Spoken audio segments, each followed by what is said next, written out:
Silence swallowed the penthouse nursery. The amber lamplight caught the edges of everything, the marble floor so polished it reflected the sky outside like a second ceiling, the white crib worth more than a year of her old rent, the mobile above the baby spinning slowly, aimlessly, painting shadows across walls the color of cream. Aria Reynolds stood motionless beside that crib, her fingers trembling as they rested on the wooden rail, her breath catching somewhere between her lungs and her throat. The infant inside did not move. 6 months old, 3 months premature, his tiny body swallowed by bedding softer than anything she had ever touched. Matteo Caruso lay on his back, his unfocused eyes staring at nothing, clouded like frost on a window, like a sky with no sun in it. His hands were so small. So impossibly small. "Your son is blind, Mr. Caruso, but I can help him see." The words had torn out of her before she could stop them. Before she could remember who she was and who he was. Before she could understand what she was promising. Behind her, in the doorway, Luca Caruso went absolutely still. He was tall. Even in stillness he commanded the space around him like a general surveying a battlefield, 6'3", broad-shouldered, his body carved from something harder than bone. His suit was charcoal gray, tailored to fit every muscle, the fabric worth more than the car she used to sleep in. His white shirt lay open at the collar, showing the hard line of his chest, the gold watch at his wrist catching light like a small fire. And his eyes. God, his eyes. Dark and penetrating, the color of a sky before a storm, the kind of eyes that had seen things no man should have to see. One thin scar ran from the corner of his left eye to his cheekbone, a silver line against olive skin, a permanent reminder of violence survived. Right now, those eyes were fixed on her. On the homeless woman he had pulled from a blizzard 4 weeks ago, bleeding and broken, her throat bruised with handprints that had taken 2 weeks to fade. The woman his men had carried into this penthouse because she was disposable enough that his enemies would never look for her here, and desperate enough that she would do whatever he asked. The woman who had somehow become his son's night nanny in the past 12 days. Marco and Gino stood flanking him in the doorway, their bodies tense, their hands positioned near the weapons that lived beneath their jackets like second heartbeats. Marco was broad-faced, early 40s, with a scar bisecting his left eyebrow. Gino was younger, maybe 35, with slicked-back black hair and a neck thick as a tree trunk. Both men had seen combat. Both men had killed. Neither of them had ever seen Luca Caruso come to the nursery at 2 in the morning. Not once. "What did you say?" Luca's voice came out flat. "Dangerous. Like a blade wrapped in ice." Aria turned slowly. Her hands were shaking so badly she locked them together in front of her body. She was wearing the nanny clothes they had given her, soft grey pants, a cream-colored sweater, nothing like the restaurant uniform she had been wearing the night Douglas Hale's fist found her throat. But under the clothes, the bruises were still there. Fading, yes. Still there. Her face was narrow, angular, the kind of face that had been beautiful once before life had worn it down like water on stone. Her hair was dark brown, pulled back into a tight braid. Her left eye was still slightly swollen, the white of it still carrying the ghost of red. Her right eye, the good one, was fixed on Luca Caruso with something that looked like courage, or madness, or the absence of fear that only comes from having already lost everything. "The specialist said he was blind," she said. Her voice was trembling like a candle in the wind, but she did not step back. "All 4 of them. Retinopathy of prematurity. 3 months premature. Nothing could be done. That is what they told you." "It is." His voice was flat. A statement of fact. His jaw had hardened into stone. They were wrong. The words hung in the air like a gunshot in silence. Marco's hand moved toward his jacket. Gino's breathing changed, deepened, prepared for violence. "Explain," Luca said. Not a question. A command. Matteo's eyes are clouded. Yes, Aria continued, and somehow her voice was steadier now, as if speaking had given her a framework to stand in. But clouded is not the same as broken. The retinas are developing still. They are still forming. At 6 months, they can still develop. Babies develop. They change. Their eyes are not finished being born. How do you know this? She reached into her sweater pocket. Both Marco and Gino shifted their weight, their hands tensing, and she froze.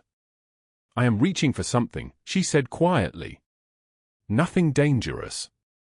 Luca raised one hand, barely a gesture, and his men became stillness itself. Watching. Always watching. Aria pulled out a small object. A prayer card, worn so thin you could see through it if you held it to the light. The edges were curled with age. The image was faded, a woman with gentle eyes, hands folded in prayer, colors worn to near invisibility by years of being carried in pockets and clutched in desperate hands. My mother was a nurse, Aria said. Before she died. She worked in the neonatal intensive care unit at St. Mary's Hospital in Reno. She worked there for 14 years. She saw hundreds of premature babies. Hundreds. Babies who should not have survived. Babies everyone had given up on. Babies who taught her that the human body is not finished when the doctors say it is. She held the prayer card up to the amber light. It glowed like something holy. She gave this to me the week before she died. She said, Aria, if you ever have nothing else, you have hope. And hope is what keeps babies alive. She kept journals. Detailed journals of every premature baby she ever cared for. I read them. All of them. After she died, I had nothing, so I read them instead of sleeping. I learned what she knew. That development continues. That transformation is possible, even when it seems impossible. Luca moved. Not toward her. Deeper into the room. His footsteps were quiet, controlled, like a man who had spent his entire life learning not to make noise. He stopped at the crib. He looked down at his son. Matteo did not react to his father's presence. The baby's unfocused eyes remained fixed on the ceiling, on nothing, on everything beyond sight. What would you do, Luca said quietly, if you were his nurse? First, I would stop everyone from telling him he was broken. She stepped closer to the crib, standing across from Luca, the baby between them like a prayer. Second, I would stimulate the retinas. Carefully. Slowly. With specific light wavelengths. The research suggests that premature babies develop retinal function faster when exposed to graduated light therapy. Blue light. Then red. Then visible spectrum. I would do this for 1 hour daily, in the morning. Starting with 2 minutes and building. The specialists. The specialists see broken things, Aria interrupted, and then caught herself, her eyes widening at her own boldness, at what she had just done. Interrupted the most powerful man in Nevada. In his own penthouse. About his own son. I apologize, I should not have. Continue. He did not look away from Matteo. The specialists see broken things and they see what they can and cannot fix with current medicine. They see probabilities and statistics. They do not see what babies can do when someone believes they can be more than what they have been diagnosed as. She pressed the prayer card against her chest. My mother taught me that the body knows how to heal itself if you give it permission. If you give it hope. Marco and Gino were not moving. They were not even breathing, as far as Aria could tell. In all their years working for Luca Caruso, they had never heard him engage with someone like this. Not with someone he had hired days ago to do work no one else would do. Not with someone who had appeared in his life wet and bleeding and broken. How long would this take, Luca said, to know if it would work? 90 days, Aria said. 3 months. If there is any possibility in the retinas, if there is any capacity for development remaining, we should see response by then. A brightening of the eyes. A tracking of movement. A recognition of light. Small things that specialists might miss because they are looking for complete vision restoration. But they are miracles to a mother. They are miracles to anyone who loves him. Luca was quiet for a very long time. The city hummed beyond the windows, Las Vegas at night, the sound of neon and engines and thousands of people making thousands of choices. But inside the nursery, there was only the soft sound of Matteo breathing, the barely there sound of a child's lungs expanding and contracting, the sound of life continuing forward. "If you are wrong," Luca said finally, "if this fails and you have given me false hope, you will understand the consequences." It was not a threat. Not exactly. It was a fact stated with the weight of absolute certainty. The consequences of false hope in the presence of Luca Caruso would be the kind of consequences that echoed. But Aria had already lost her mother. Had already lost her daughter to the system. Had already lost everything except the prayer card in her trembling hands. "I am not wrong," she said. Luca turned away from the crib. He walked past her toward the door, and she felt the weight of his presence like a pressure in the air, like the moment before lightning strikes. At the threshold, he paused. "Begin tomorrow," he said. "You will have whatever equipment you need. Whatever technology exists. Money is not a limitation. But understand this, Aria Reynolds, I do not forgive failure." Then he was gone, his footsteps echoing down the marble hallway, Marco and Gino dissolving into his wake like water. The nursery door closed with a soft click. Aria stood alone with the baby, her hand still shaking, the prayer card still pressed against her heart. Above the crib, the mobile spun in air that had somehow become less cold. 3 blocks away, in a penthouse building across the city, Sophie Langford sat in her office examining a photograph. The photograph showed a thin woman with a dark braid and a swollen eye, climbing the steps of the Caruso estate at sunset. Her assistant, Marcus, stood beside her desk watching her smile, the kind of smile that looked like a weapon. "So the night nanny is Aria Reynolds," Sophie said softly. "How interesting. How very, very interesting." She set the photograph down on her desk with the precision of someone playing chess. Outside her windows, the Vegas light stretched to the horizon like a kingdom she had not yet finished conquering. Douglas Hale would want to know. Douglas Hale was already preparing to finish what he had started 4 weeks ago on the walk-in freezer of Langford's Italian restaurant. But Sophie had her own plans. And none of them involved mercy. 23 hours earlier, the November wind carried the smell of snow across Las Vegas like a warning nobody heeded.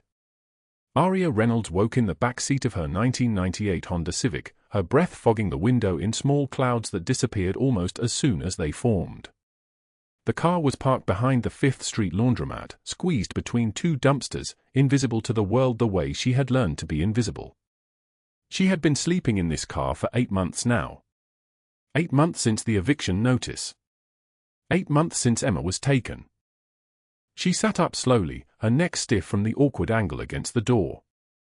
The clock on the dashboard read 5:22 in the morning. She had exactly $34 in her jacket pocket, folded into a square no bigger than a postage stamp. $34 to last until her next shift pay, which would not come for 6 days. She did the math automatically now, the way other people breathed. 34 divided by 6 equaled $5.66 per day. A cup of coffee cost $3. A meal cost $8 to $12. She would drink water instead. The prayer card sat on the dashboard where she had placed it the night before. Her mother's prayer card, worn soft at the edges from decades of handling. The Hail Mary printed in blue ink beneath a picture of Mary with her head tilted toward heaven, her expression calm in a way that felt like a rebuke to Aria's own desperation. She picked it up and held it against her chest for a moment, then tucked it back into her jacket pocket where it lived now, pressed against her ribs like a second heartbeat. The gas station bathroom was 3 blocks away. Aria splashed water on her face and brushed her teeth using the travel toothbrush she kept in her backpack. She had 2 clean shirts, both purchased at the thrift store for $2 each. One was gray. One was navy blue. She wore the navy blue one today because the diner, the place she was not supposed to be, the place that made her want to disappear, preferred their waitresses in darker colors. Less visible. Less noticed. The Honda coughed to life at 6:15. She drove the 7 minutes to Langford's Italian restaurant, arriving at 6:45 to start the morning prep work before the lunch shift. The restaurant sat on the corner of Flamingo and Fifth, all white tablecloths and candlelight and wine glasses that cost more than everything she owned. The kind of place where men in suits sat across from women who did not have children taken away by the state. Douglas Hale was already in the kitchen when she arrived. 42 years old, greasy black hair combed back from a forehead that always looked damp. Gold watch on his left wrist. The watch alone probably cost more than her entire life. He stood at the prep station chopping mushrooms with unnecessary force, the knife hitting the cutting board in a rhythm that sounded angry. "You are late," he said without looking up. "I am 7 minutes early," Aria replied quietly. She tied her apron and moved toward the far counter where the napkins needed folding. "I said you are late." He set down the knife and turned to face her.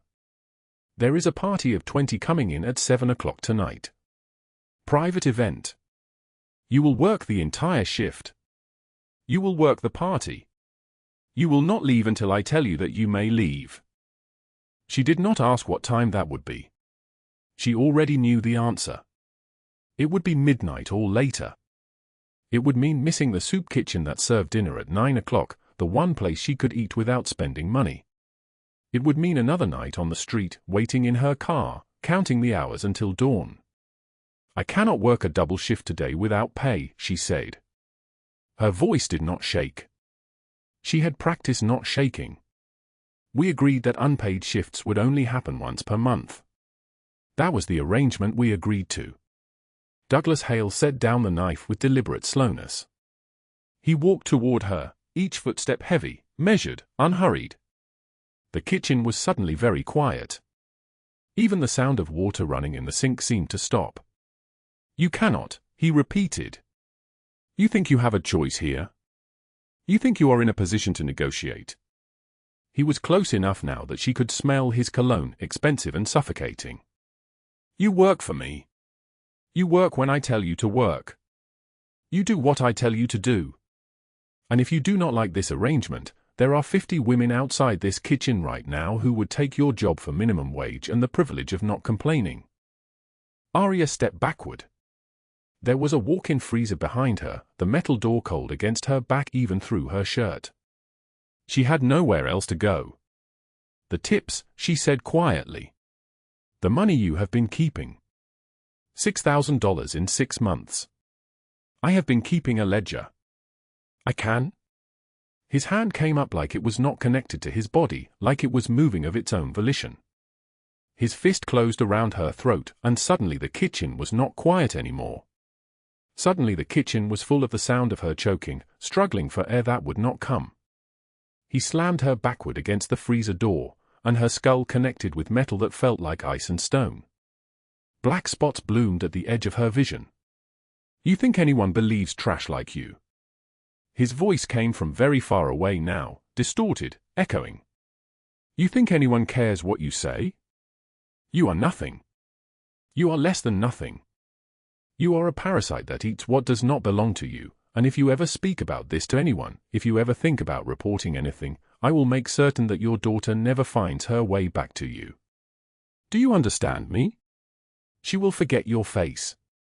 She will be raised by people who actually deserve her. Do you understand?" Aria could not speak. Could not breathe. Could not do anything except feel the pressure of his hands closing around her throat like a cage with no door. Then the pressure released. He let go, and she collapsed forward, gasping, her hands pressed against the freezer door to keep herself upright. Her throat was on fire. Every breath felt like swallowing broken glass.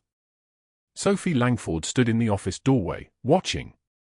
53 years old, pearls at her throat, her expression the kind of cold smile that looked like a weapon. She owned 4 restaurants in Las Vegas. She owned Douglas Hale. She had already made her decision about what to do with Aria Reynolds. "Take the rest of the day," Sophie said to her manager. "I will handle the evening shift myself." She turned and walked back toward her office without waiting for a response. The door closed behind her with a soft, expensive click. Douglas Hale did not look at Aria as he left the kitchen.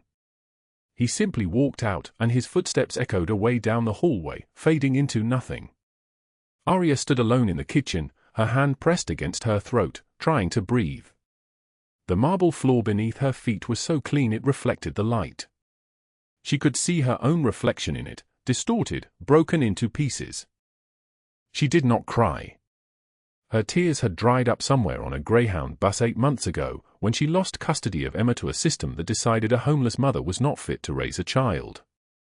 She simply gathered her things, her 2 shirts, her toothbrush, her mother's prayer card, and walked out of Langford's Italian restaurant at 11:36 in the morning.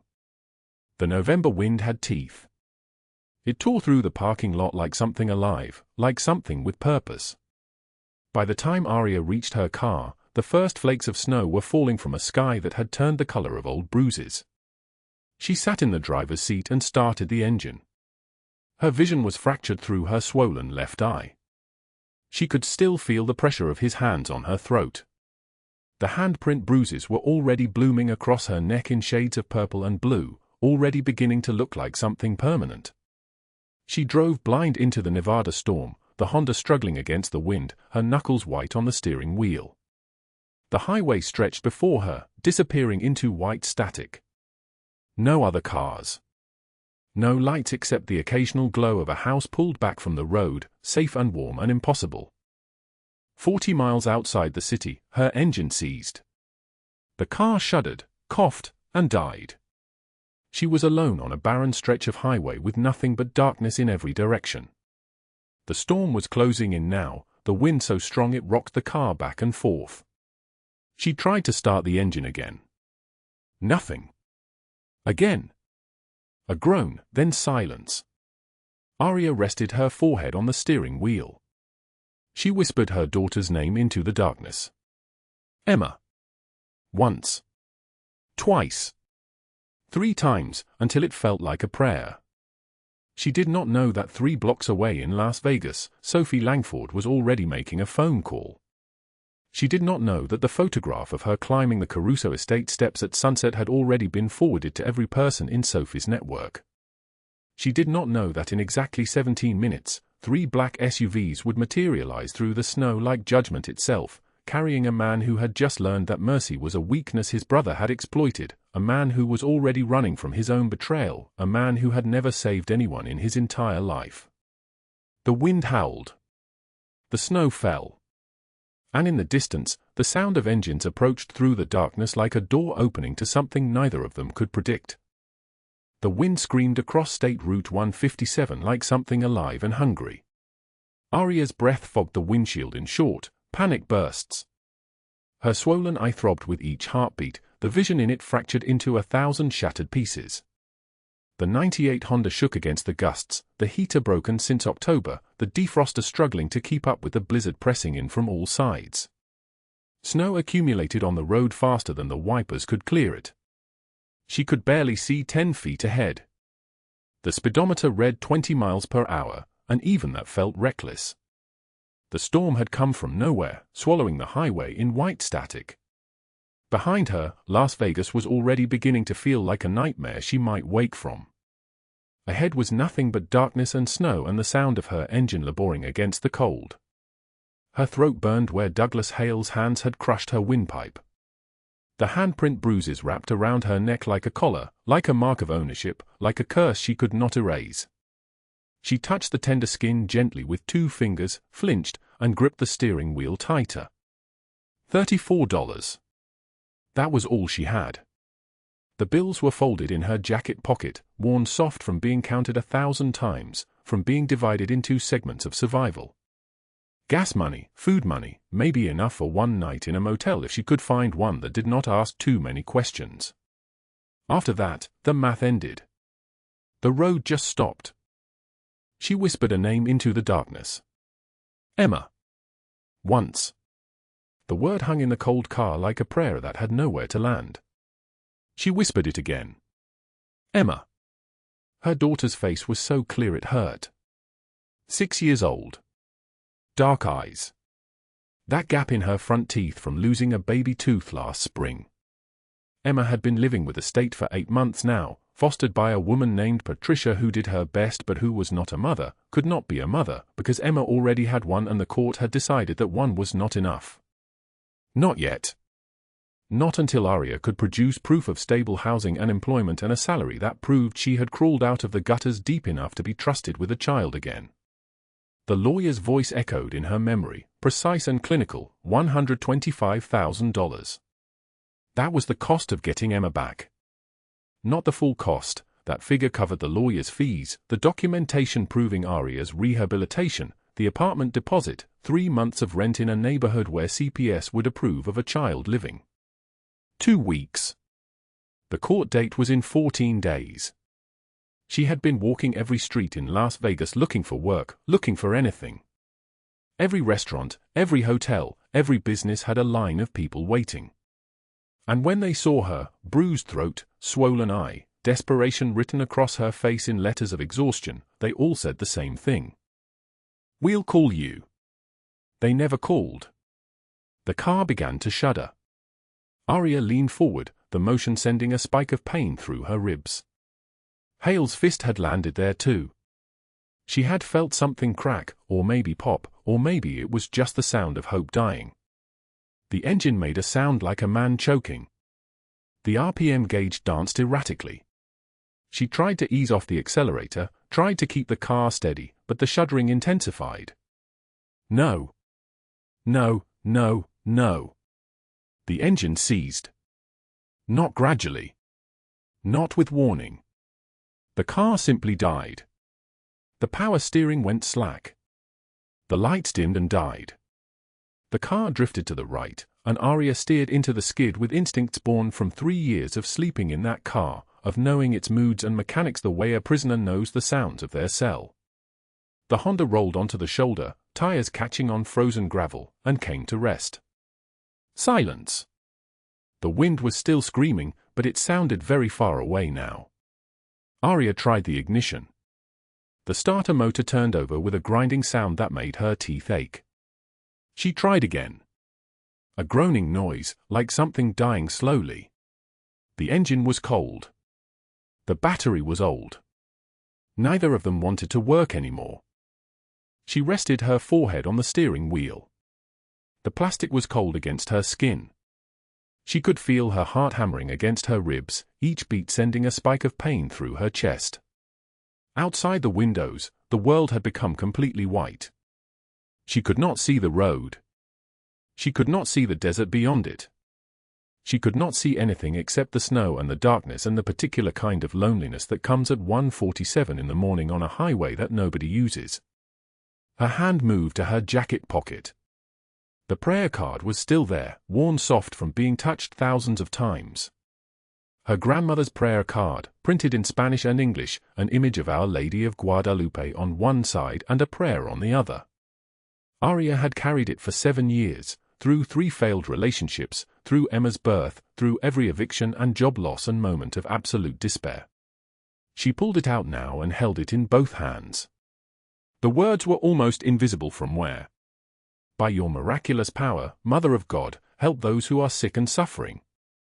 She whispered the words. She did not know if God was listening. She had stopped believing in God somewhere between her 4th miscarriage and her 3rd eviction. But the prayer was rhythm.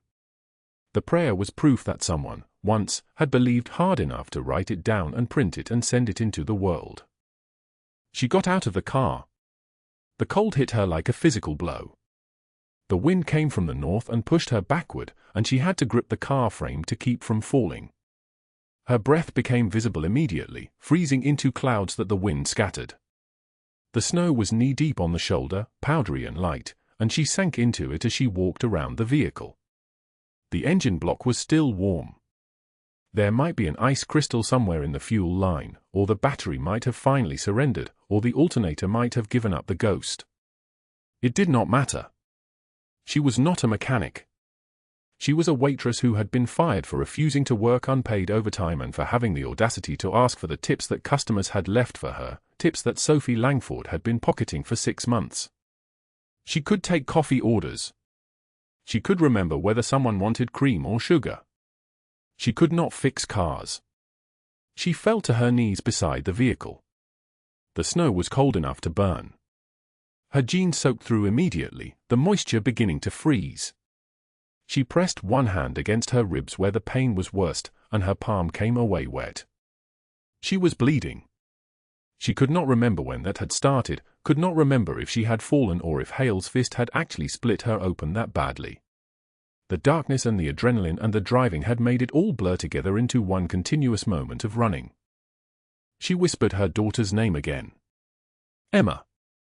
And then, because she did not know what else to do, because prayer was all she had left, she whispered the prayer card's words again, by your miraculous power, help those who are sick and suffering. The wind tore her words away. The temperature was 14 degrees Fahrenheit. The highway was empty in both directions. The nearest house was somewhere back behind the snow, and she had not seen any lights from it. She had been driving for 3 hours. 40 miles separated her from the city.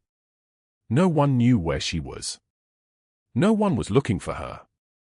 Sophie Langford and Douglas Hale did not care if she lived or died. They cared that she had seen something she should not have seen, that she knew something that could destroy them, that she had chosen to run instead of staying quiet. The snow continued to fall. Aria's eyes began to close from the cold. She recognized this as dangerous. She had read somewhere that hypothermia felt like warmth near the end, that people sometimes took off their clothes because they stopped being able to tell the difference between freezing and burning. She tried to stand. Her legs did not obey. She was on her knees in the snow, hand pressed against her bleeding ribs, whispering a daughter's name into darkness that would not answer. That was when she saw the lights. At first, she thought it was a hallucination. White and yellow lights appearing in the distance, growing brighter. A car approaching from behind. She tried to stand and wave, tried to make herself visible, but her legs refused to cooperate. The lights grew brighter. The sound of engines reached her ears. 3 vehicles emerged through the snow like judgment itself. Black SUVs. Heavy. Expensive. The kind of vehicles that carried serious people doing serious things. They slowed as they approached her, their headlights painting the snow in shades of white and yellow. They did not look like rescue vehicles. They looked like the kind of vehicles that showed up right before people disappeared. Aria's heart began to hammer again, but for a different reason now. The lead vehicle stopped. The passenger door opened. A man stepped out into the freezing wind. He was tall, 6'2" or 3", broad-shouldered beneath a long black coat that probably cost more than everything Aria had owned in her entire life. His hair was dark with grey at the temples. His face was angular, scarred from his left eye to his cheekbone in a thin white line. His eyes were the color of a storm at midnight. He wore an expression that suggested he had seen suffering and decided it was beneath his notice. Luca Caruso did not have a face that suggested mercy. He approached her slowly. Behind him, men in dark suits emerged from the other vehicles, hands moving toward weapons by instinct before the driver gestured them to stand down. Luca knelt in the snow in front of her. Up close, his eyes contained a kind of emptiness that Aria recognized immediately because she saw it in her own mirror every morning. It was the emptiness of someone who had already lost everything that mattered. "What happened to you?" His voice was deep and solid like an oath, like something that could not be broken. Aria's throat was so damaged that speaking was agony. The words came out as a whisper, "Same thing that happened to you. Someone I trusted." Luca studied her face for a long moment. The scar beneath his eye seemed to pull the skin tighter. He looked at her bruised throat, her bleeding ribs, her frozen fingers still clutching the worn prayer card. "Get in the car," he said. It was not a question. It was not an offer. It was a statement of fact that would become a decision point, a moment where the road split into 2 different futures. Aria did not know that. She did not know that Luca Caruso had stepped out of his vehicle 3 hours ago because his brother, blood, family, the only person Luca had ever truly loved, had orchestrated a betrayal so complete that Luca was driving through a blizzard trying to decide if mercy was a weakness or a strength. She did not know that Luca had looked in her eyes and seen the specific geometry of someone with nothing left to lose, because he saw that same geometry reflected in his own. She did not know that his newborn son was waiting in that convoy, a child born 3 months premature, a child whose eyes did not follow light or movement, a child whose doctors had written a diagnosis that Luca could not accept. Aria stood on shaking legs and let Marco guide her to the vehicle. The warmth inside the SUV was so intense it felt like pain. The heater was running. There was bottled water and blankets. Marco wrapped one around her shoulders and said nothing. The vehicles began to move. Through the rear window, Aria watched the '98 Honda disappear into the snow behind them, a small rectangle of failure and survival disappearing into white static. She did not know where they were taking her. She did not know that in 4 weeks, she would be living in the staff quarters of a mansion, working as a night nanny, whispering prayers to a baby whose eyes did not see but whose heart somehow recognized her touch. She did not know that she would learn a truth so devastating about that child that it would force her to make a choice no one should have to make. She did not know that Sophie Langford was, at that very moment, uploading a photograph to her network, a photograph of Aria climbing the Caruso estate steps at sunset, a photograph that would trigger a response neither woman could predict. The snow fell. The engines hummed. The convoy disappeared into the Nevada night carrying 2 broken people toward something that resembled either salvation or destruction, and at that hour, neither of them could tell the difference. At 3 in the morning, the nursery was silent except for the sound of rain against the window. Aria stood beside the crib, her arms wrapped around herself, watching Matteo sleep. His tiny chest rose and fell with the rhythm of a child who did not know his eyes would never see. The prayer card was in her pocket, her mother's handwriting on the back, words worn soft from 1,000 readings, "The storm will pass and you are far stronger than you think." She had memorized every word, every curve of the letters, because there were nights when those words were the only thing standing between her and surrender. Luca had refused her proposal. She could still see his face when she'd explained it to him 4 days ago, the combination of massage therapy, light stimulation at precise intervals, pressure point techniques her grandmother had used on her cousin in Honduras. The same techniques the doctors said could not work. The same techniques that were her only chance. Too risky, he had said. His voice was stone. What if it makes the damage worse? What if it harms him? What if it saves him? Her voice had been barely audible, trembling like a candle in the wind. He had turned away from her. That was worse than anger. That was the sound of a door closing. Now, in the darkness, she looked down at Matteo's face. His eyelids twitched as he dreamed, dreams of sounds and touch, of the world he would never see. Emma had been 5 when Aria lost her. 2 years without her daughter, without seeing her face, without knowing if she was alive or dead or something worse. The court date was in 9 days. The $125,000 was still impossible. It was more impossible than ever. She could take the $8,000 Luca had paid her. She could run. She could disappear into another city, another laundromat, another '98 Honda parked in the dark. She could do what the world expected of her, surrender, fold, accept that people like her did not get to keep their children, and broken babies stayed broken. The rain hammered harder against the glass. Thunder rolled across the sky like a warning. Aria pulled the prayer card from her pocket. Her mother's hand, steady and certain, had written those words. Her mother, who had survived things Aria could not even name. Her mother, who had died before Aria could tell her she understood now. She understood the strength it took to keep fighting when fighting felt like drowning. She thought of Matteo. She thought of Emma. She thought of every person who had ever told her she was nobody. And she made a choice. She walked through the mansion at dawn, her feet steady now, her hands no longer shaking. Luca was in his office on the 3rd floor. 2 men in dark suits stood outside the door. They stepped aside for her without question. Marco had given orders that she moved freely through the estate. She did not knock. Luca was standing at the window, looking down at the grounds below. The morning was clear, the storm passed, leaving everything washed and raw. He turned when she entered, and his expression hardened as he saw what was written across her face. "You can let fear win," she said. Her voice was steady now, clear as glass. Or you can let me try to save your son. But I will not watch another child lose their future because the people who should fight for them are too afraid to act." The words hung in the space between them. "Aria," he began. "No." She stepped closer. "You asked me once why I did not give up that night on the highway. You asked me how I was still standing. I am standing because someone made a choice to fight for me when I had nothing left. I am standing because you saw me when no one else would look. This baby is yours. But he is also mine now. Let me try." Luca's jaw clenched. Something moved behind his eyes, a war between the man who had built an empire by controlling every variable and the man he was becoming, the man who loved so fiercely it terrified him. "If it fails," he said quietly, "if it hurts him, I will carry that weight with you," Aria said. "But if we do nothing, we are already accepting failure. And I cannot accept that. Not for him."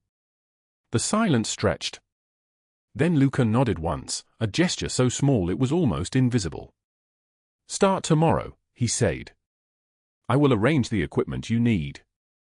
Meanwhile, at the gates of the Caruso estate, Douglas Hale was losing his patience. He stood in the rain with two men flanking him, their suits already soaked through, their hands resting on the guns beneath their jackets. He had been searching for Aria for 3 weeks, ever since Sophie Langford had uploaded that photograph, the one showing Aria climbing the estate steps at sunset. The restaurant manager had made a decision that would erase her from existence. She had decided Aria was not worth having alive. "Tell your boss I want what belongs to us," Hale called through the gate, his voice cutting through the rain like a blade. "The girl stole from us. She assaulted a manager. You're harboring a criminal, Caruso. Federal law gives me the right to retrieve stolen property." The gate did not open. Instead, Marco emerged from the security station, and with him came 6 men in identical black suits, their movements synchronized, their faces blank as stone. "There is no stolen property here," Marco said. His voice was calm, quiet, the voice of a man who had ended conversations and careers with similar words. "There is no girl named Aria. And you are trespassing on private property. You have 2 minutes to leave before that becomes a federal matter of a different kind." Hale's face flushed red.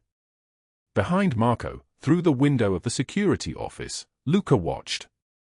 His face was carved from ice, and his hands, those hands that could build empires or destroy them with a single gesture, were perfectly still. That night, Marco received a phone call. The conversation lasted 7 seconds. He hung up and walked to where Gino was waiting by the vehicles. "Full tactical," Marco said. 2 targets. Sophie Langford and Douglas Hale. Simultaneous removal. Nothing traced back.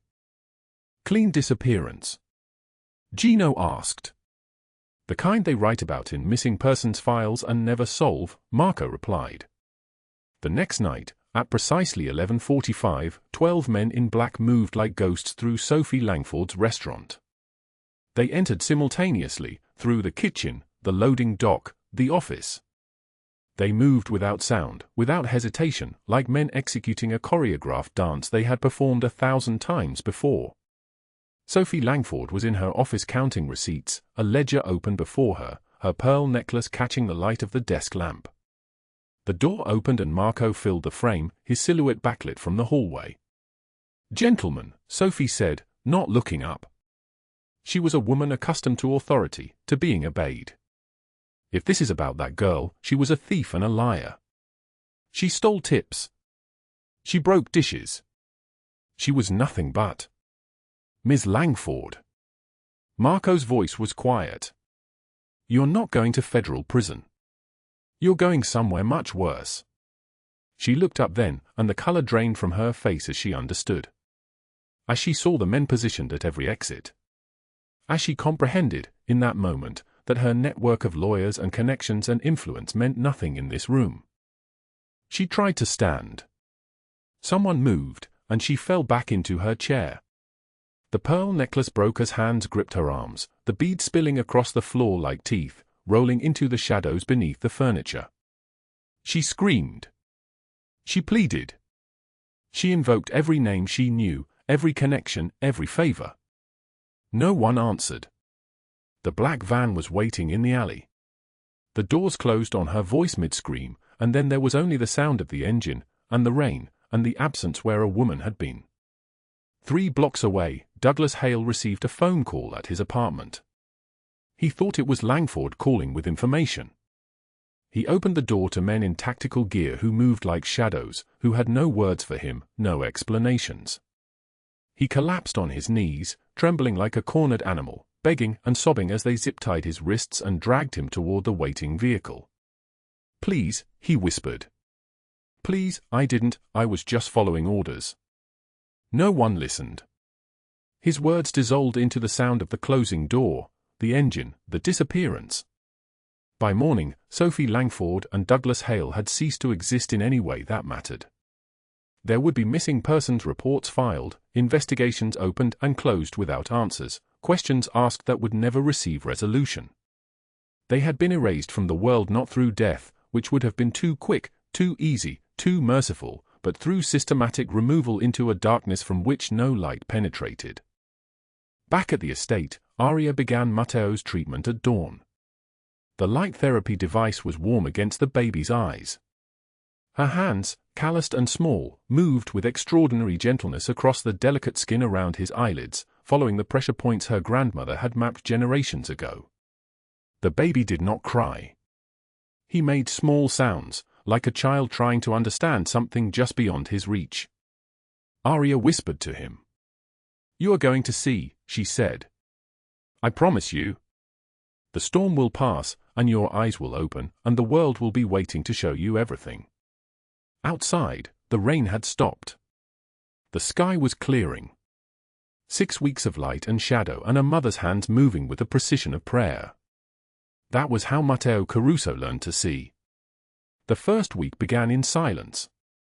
Aria's fingers, calloused from years of cheap detergent and harder work, traced the pressure points around the baby's closed eyes, the same techniques her grandmother had taught her generations ago, passed down through women who had nothing but their hands and their refusal to accept what doctors called permanent.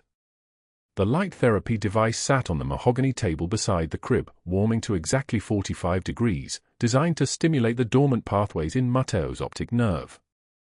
Luca watched from the nursery doorway, his shoulders like stone, his hands clenched until his knuckles went white. The baby cried. A sound like fractured glass. Luca moved toward the crib, but Aria's voice stopped him. "He is strong," she said, her hands never pausing their gentle work. "Like his father." The words were simple. The lie was obvious. But when Luca met her eyes, he saw that she was not lying about the baby's strength. She was reminding him of his own. By week 3, Marco arrived with medical journals stacked like weapons on Luca's desk. 3 documented cases worldwide where light therapy had restored partial vision in congenital blindness. 3 cases in 50 years. The odds were a knife blade thin, but they existed. They were possible. Gino watched Luca watch Aria bend over the crib, her entire body curved like a shield around the child. "Boss, you look at her different," Gino whispered one evening. Luca's response came without hesitation, cold and calculated. "She saved my son. I saved her life. We are even." But his eyes betrayed the lie. They always did. By week 5, everything changed in the space of 2 seconds. Aria held a red rattle, nothing expensive, nothing fancy, just primary color against a stark white nursery, and moved it slowly across Matteo's visual field. His eyes tracked it. Left. Right. Following the movement like a compass finding north. She froze. The rattle trembled in her hand. Tears streamed down her face without sound, without permission, just falling like rain that had finally found a reason to fall. She ran through the estate with her heart hammering against her ribs. Luca was in a meeting with 12 armed men discussing territory disputes in North Las Vegas, their voices hard and territorial, the kind of conversation that ended with bodies in the desert. She burst through the heavy wooden doors, and the room went absolutely still. He followed the rattle, she gasped, breathless, alive in a way she had never been before. Luca, he saw it. He actually saw it. Luca stood. His men exchanged glances. The meeting dissolved without a word being spoken, one look from their boss and they withdrew, understanding that something had shifted in the balance of the universe. He walked to the nursery with Aria at his side. She held Matteo, and Luca extended his hand in front of those tiny eyes. He moved his fingers slowly left, then right. The baby's gaze followed. It tracked his father's movement like it was the most natural thing in the world, like sight had always belonged to him, like blindness had been nothing but a temporary forgetting. Luca's shoulders began to shake. Marco had worked for Luca Caruso for 15 years. In that time, he had seen his boss order the destruction of 3 crime families. He had watched him negotiate with governors and federal judges. He had witnessed him maintain control of an empire that stretched across 5 states through the sheer force of his will and his refusal to show weakness. He had never seen him cry. But there in the doorway of the nursery, with afternoon light falling through the windows like liquid gold, tears fell silently down Luca's face. They fell like a sentence being served, like a debt being paid, like a man discovering that his heart had been functioning all along beneath the weight of his own darkness. Aria reached out and took his free hand. No words.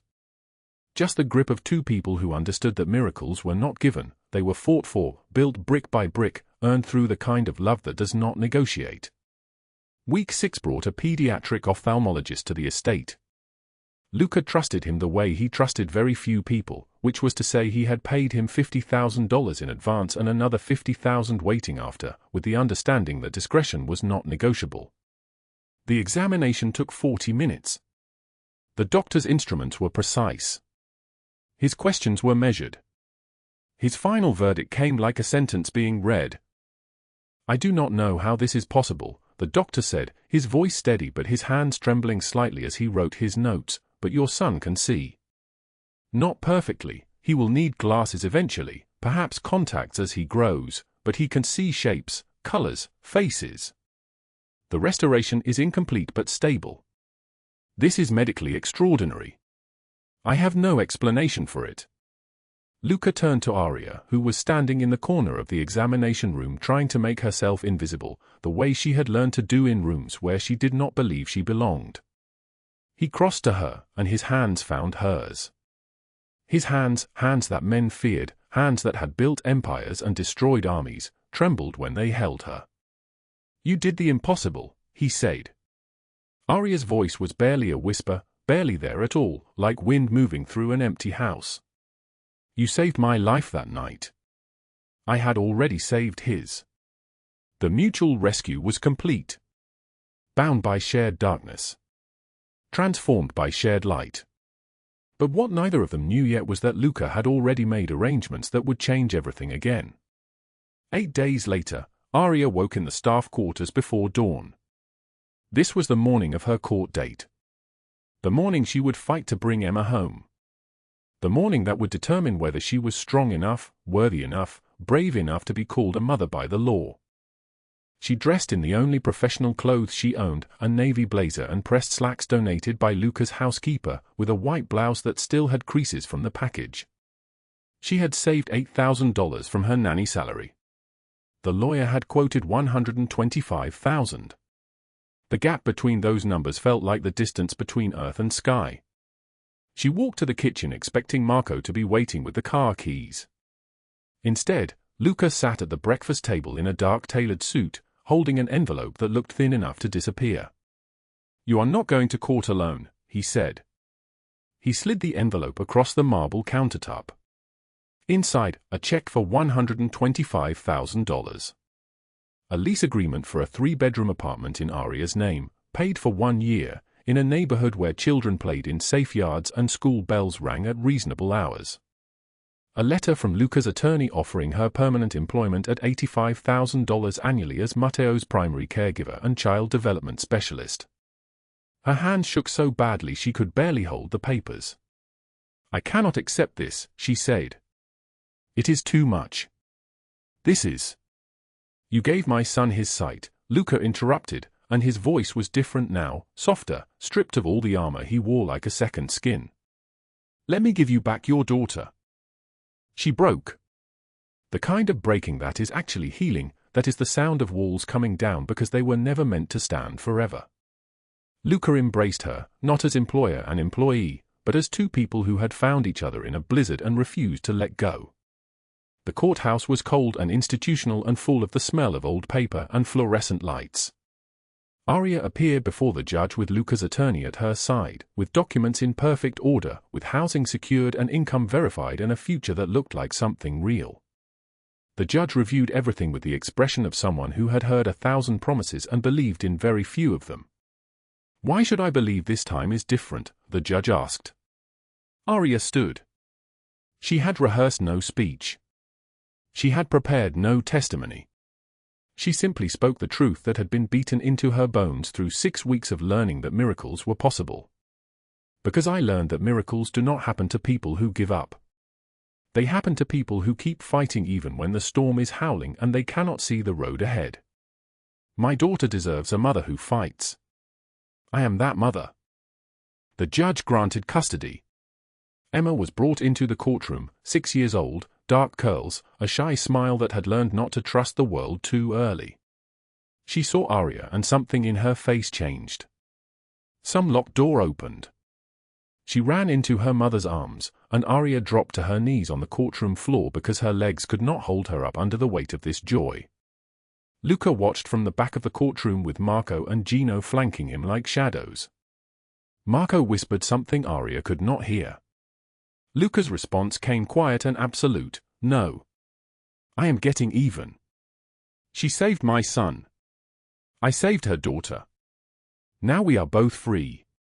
That evening, in the 3-bedroom apartment that now belonged to her, Aria unpacked Emma's few possessions into a dresser that had never held a child's clothes before. Matteo sat in a portable crib, his eyes bright and focused, his sight restored, playing with blocks and making the small sounds of a baby discovering the world. Emma asked the question that mattered most, "Mama, who is that man who helped us?" Aria looked at the worn prayer card on the counter, the one her mother had carried all those years ago. The words faded from handling but still legible, "The storm will pass. You are far stronger than you think." "Someone who reminded me that the storm will pass and you are far stronger than you think," Aria said. Across the city, in the estate where empires were built and broken, Luca held his son in his arms and looked out at the clear Las Vegas night sky. The blizzard had passed. The road ahead was visible. And for the first time in years, he understood that redemption was not found in the vengeance his power could command, but in the courage to show mercy when you had every reason not to. Sometimes the people we save end up saving us right back. If this story moved your heart, hit that like button. Share it with someone who needs to hear that miracles are real. Subscribe because tomorrow we have another story that will change how you see the world. Drop a comment. What would you have done in Aria's position? We read every single one. Thank you for staying until the very end. The storm will pass, and we will see you again in the next video. Goodbye, and be well.